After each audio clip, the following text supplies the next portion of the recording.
air hung heavy, thick with unspoken sorrow. It was as if the very atmosphere was laden with the weight of countless untold stories, each one more tragic than the last. The darkness seemed to seep into every crevice, every corner, leaving no place untouched by its sombre embrace. A chill wind whispered through crumbling stone walls, carrying the scent of decay and despair.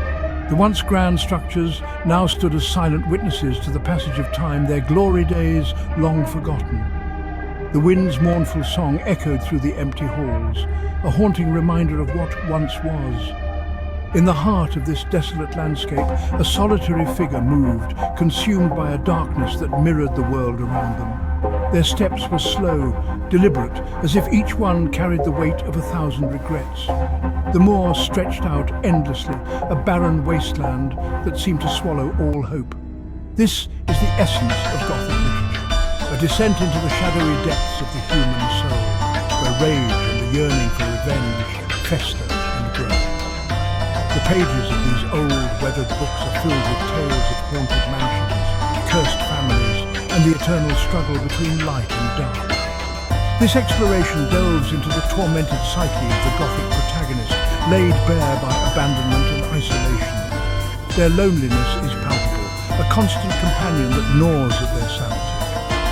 In the vast emptiness they search for meaning, for redemption, but often find only more questions. We will dissect the raw, visceral emotions that drive them to the brink, and the desperate, often destructive actions they inspire. The anguish etched on their faces tells a story of inner turmoil, of battles fought within the confines of their own minds. Their pain is a testament to the human condition, a reflection of our own deepest fears and desires. Prepare to journey into the heart of darkness, where every shadow holds a secret and every whisper speaks of revenge.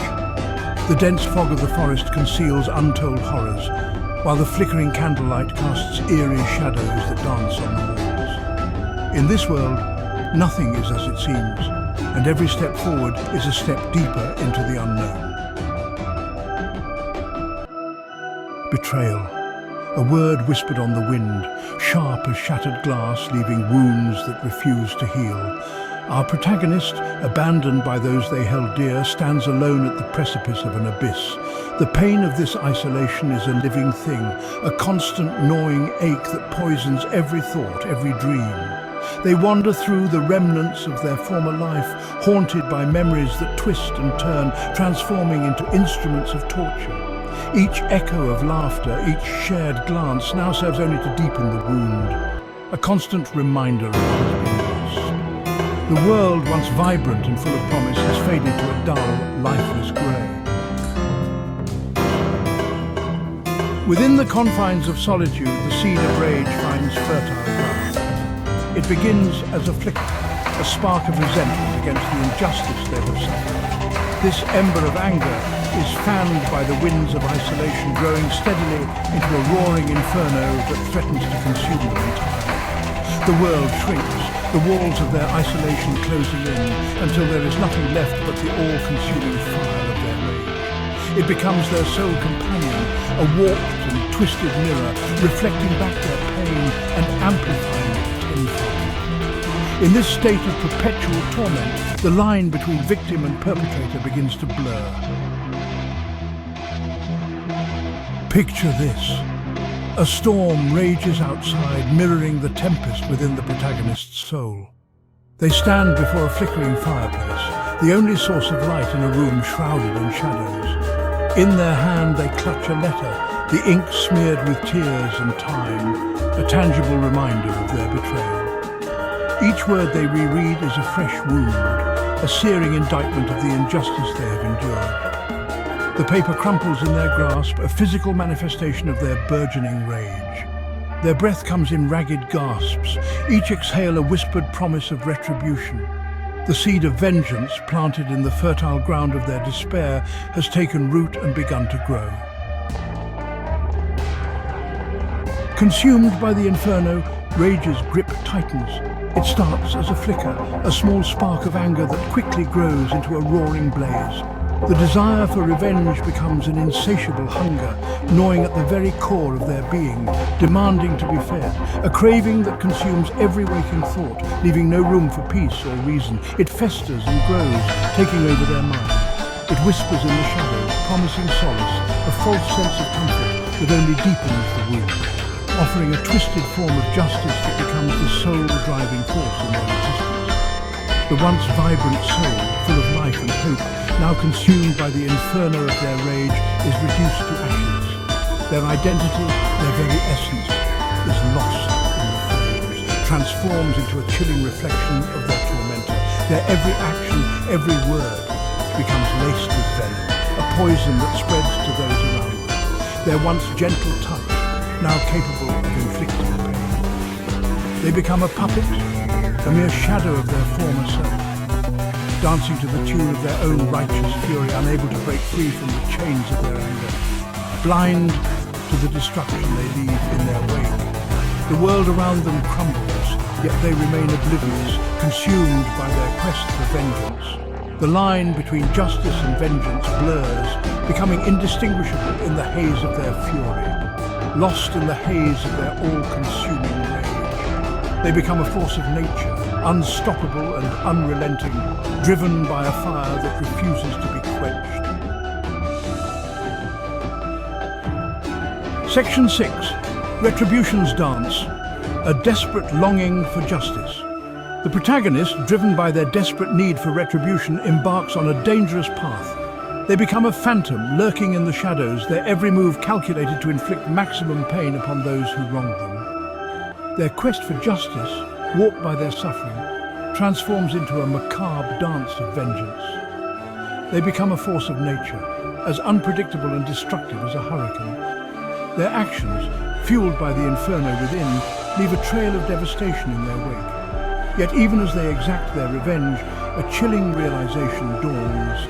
The satisfaction they crave remains elusive, replaced by a hollow emptiness that mirrors the abyss of their isolation. Section 7. The price of vengeance, soul tarnished. The pursuit of vengeance exacts a heavy toll. The protagonist, once a beacon of hope and innocence, emerges from the crucible of their rage forever changed. Their soul, once filled with light, is now stained with the darkness of their deeds. The weight of their actions presses down on them, a heavy cloak of guilt and remorse. The world around them, once a source of wonder and beauty, now reflects the darkness that has taken root within. They have become a prisoner in their own right, trapped in a cage of their own making. Section 8. Echoes of Ourselves. The universality of pain and retaliation. The tormented soul at the heart of this Gothic narrative serves as a chilling reflection of our own capacity for both great love and profound darkness. The protagonist's journey, though cloaked in the dramatic prose of Gothic literature, speaks to the universal human experience of pain, isolation, and the seductive allure of revenge. We see ourselves in their struggles, recognize the echoes of our own capacity for rage and the desire for retribution. Their story serves as a cautionary tale, a reminder that the path of vengeance, though tempting, often leads to a destination far more terrifying than the pain we seek to escape. Section 9. Conclusion: the enduring power of Gothic rage.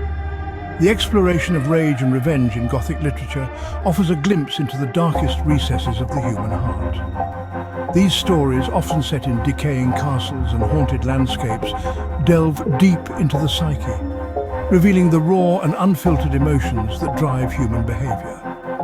It is a stark reminder of the destructive power of isolation, where characters are often trapped in their own minds, battling inner demons that mirror the external horrors they face. The seductive allure of vengeance is a recurring theme, drawing characters into a spiral of violence and retribution that ultimately consumes them. The heavy price we pay for succumbing to our baser instincts is vividly portrayed, showing how unchecked emotions can lead to ruin and despair. Yet, within the darkness, there is also a glimmer of hope. Gothic literature often presents a duality, where the presence of light, however faint, offers a path to redemption, By confronting the monsters within ourselves, we can begin to understand the complexities of our nature. By acknowledging the universality of our pain, we find common ground with others who share similar struggles. The seductive nature of our darker impulses is a challenge we all face, but recognizing them is the first step towards overcoming them. We take a step towards understanding and ultimately transcending them, moving from darkness into light. The enduring power of Gothic literature lies in its ability to force us to confront these uncomfortable truths. It compels us to look inward, to face the shadows that we often try to ignore. By acknowledging the shadows that lurk within us all, we can begin to heal and grow, finding strength in our shared humanity.